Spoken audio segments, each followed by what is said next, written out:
Olá, boa tarde, bem-vindos à segunda edição do CNN Mercado. Olha, rally nas bolsas americanas e um ensaio de recuperação aqui no Brasil. Lá fora, o CPI de novembro foi boa notícia, veio abaixo do esperado e no menor patamar em um ano. O índice de inflação ao consumidor americano teve alta de 0,1%, arrefecendo para 7,1% em 12 meses. Um índice também melhor do que o esperado. A grande pergunta é se o pior já passou. Dessa vez, tudo indica que sim, as sinalizações são essas. O Alex Lima, da Guide Investimentos, me disse agora há pouco que o problema da inflação americana ainda não acabou, mas que há evidências de que a melhora do comportamento dos preços é consistente. Isso não sem custo, já que vem acompanhado de uma desaceleração forte da atividade econômica no ano que vem. Para a consultoria Capital Economics, tudo indica que o pico dos juros decididos pelo Fed deve passar dos 5%.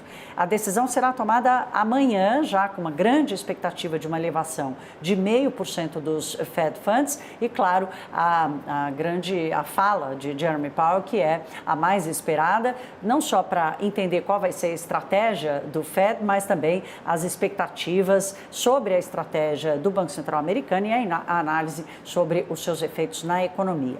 As bolsas em Nova York sobem mais de 1,5% agora e o dólar derrete frente a outras moedas. Aqui no Brasil, como eu disse, o movimento é de leve recuperação, de tentativa de recuperação das perdas de ontem, que foram bem mais fortes. O Ibovespa agora sobe 0,72%. Bem abaixo do que perdeu ontem, né? A queda de ontem foi acima de 2% e o dólar cai mais de 1%, cotado agora a R$ 5,26. Aqui no Brasil, o mercado acompanha de perto Fernando Haddad, novo ministro da Fazenda, que está agora com Roberto Campos Neto, em Brasília, no Banco Central. Mais cedo, ele esteve com o ministro Paulo Guedes e também conversou com os secretários do Ministério da Economia. Mais tarde, o novo ministro deve anunciar nomes que devem compor a sua pasta e certamente vai confirmar Gabriel Galípolo como o seu secretário executivo, que é uma espécie de vice-ministro, como ouvimos agora há pouco a apuração da Basília Rodrigues. Bem, se confirmado mesmo, Galípolo tem sido ouvido por Lula desde o início do ano, foi uma figura presente durante a campanha petista e um interlocutor constante também do PT com o mercado financeiro. Ele é considerado moderado e até um pouco mais fiscalista do que os petistas que compõem a equipe de transição na área da economia. Vamos falar um pouco agora de mercado. O Bradesco BBI reduziu a recomendação das ações preferenciais da Petrobras de compra para neutro. O preço-alvo também caiu de R$ 53 para R$ 26, uma revisão muito forte. O valor das ADRs foi de 20 para 10 dólares, o valor médio, né, esperado pelo Bradesco BBI. Isso tudo por causa das últimas notícias envolvendo os planos do novo governo para a estatal, que deixam um cenário mais nebuloso para a empresa, se haverá ou não interferência do governo federal na gestão da companhia. É um risco real de mudanças na política de preços, na política de distribuição de dividendos, na lei das estatais. Isso tudo tem assustado os investidores e afetam os negócios da companhia. Hoje, na B3, as ações preferenciais da empresa, essas que perderam ali a posição no Bradesco BBI, estão operando no vermelho. As ordinárias estão subindo um pouquinho. Ontem, a Petrobras perdeu bastante com os rumores em volta da sua gestão. Com o Congresso Nacional na reta final do ano legislativo, faltam poucos dias para acabar. O senador Marcelo Castro, que é o relator do orçamento de 2023, está contando que a Câmara dos Deputados aprove logo a PEC da transição em 2 turnos, entre hoje e amanhã. E, para Marcelo Castro, se o texto não passar, o país pode passar o primeiro mês do ano que vem já praticamente sem condições de ter a sua gestão operando normalmente. Vamos ouvi-lo. Esperamos que a Câmara, de hoje para amanhã, possa aprovar essa PEC, que é do interesse nacional.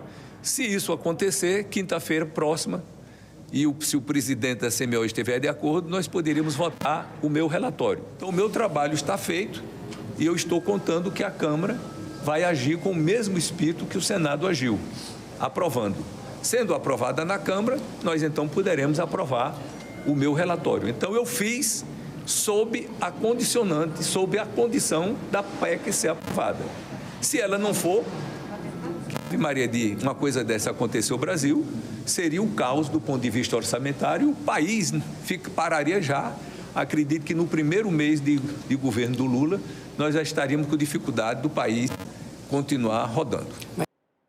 Não é um cenário provável, né? Apesar de ter sido considerado pelo senador, ele apresentou o relatório do orçamento do ano que vem, que é um projeto diferente desse da PEC da transição, apesar de serem complementares e, inclusive, imprescindíveis um para o outro, né? O orçamento só será executado se, da forma como foi apresentado, se a PEC da transição realmente for aprovada.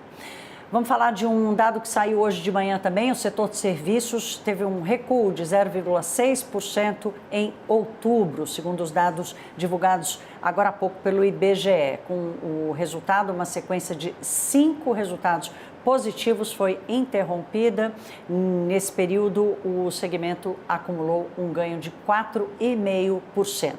A gente acompanha na tela aqui ao lado a variação nos últimos 12 meses do setor de serviços e mesmo com o recuo do mês passado, os serviços ainda estão acima de 10% do nível pré-pandemia, lá de fevereiro de 2020. 3 das 5 atividades pesquisadas pelo IBGE acompanharam a queda da taxa total. Transporte, serviços profissionais e administrativos e também serviços prestados às famílias. Informação e comunicação foram os 2 setores que fecharam o mês de outubro no azul. Olha, falar um pouco de criptomoeda, o fundador da FTX, o Sam Bankman-Fried, foi preso nas Bahamas. Essa matéria é destaque no site da CNN. A FTX, que já foi uma das maiores corretoras de criptomoedas do mundo, entrou com pedido de proteção contra a falência no início de novembro, provocou um cataclisma no mundo dos criptoativos e, naquela época, em 3 dias, os saques dos investidores chegaram a 6 bilhões de dólares, praticamente quebrou a empresa, e essa crise de liquidez veio depois que o Bankman-Fried transferiu secretamente, segundo as investigações, 10 bilhões de dólares em fundos de clientes da FTX para a Alameda Research, que é uma empresa de trading. Nas aparições públicas que fez recentemente, esse jovem magnata das criptomoedas reconheceu o que ele chamou de falhas no gerenciamento de risco da empresa, se esquivando, portanto, das acusações de que houve fraude. Ele negou ter misturado de forma consciente os fundos das empresas. O Bitcoin já cai mais de 60% no ano, de 46 para 17 mil dólares, e deve ser a primeira baixa anual desde 2018. Primeiro, o mercado virou para ativos de risco, depois veio o colapso da Terra e a crise de confiança com a FTX, que foi chamada praticamente de um mini crash. A Reuters hoje trouxe uma análise interessante dizendo que se ainda tem gente para vender, há vendedor de criptoativos no mercado. Os analistas dizem que a maioria dos investidores mais alavancados já se desfizeram dos seus ativos. Isso explica a calmaria dos últimos dias e eles enxergam um piso de 16 mil dólares para o Bitcoin nos próximos meses, isso com riscos de gatilhos para baixo, ou seja, segue o tempo de volatilidade nas criptomoedas. O CNN Mercado fica por aqui. Daqui a pouco tem o Fernando Nakagawa às 2h55 com a atualização do mercado. Uma boa tarde.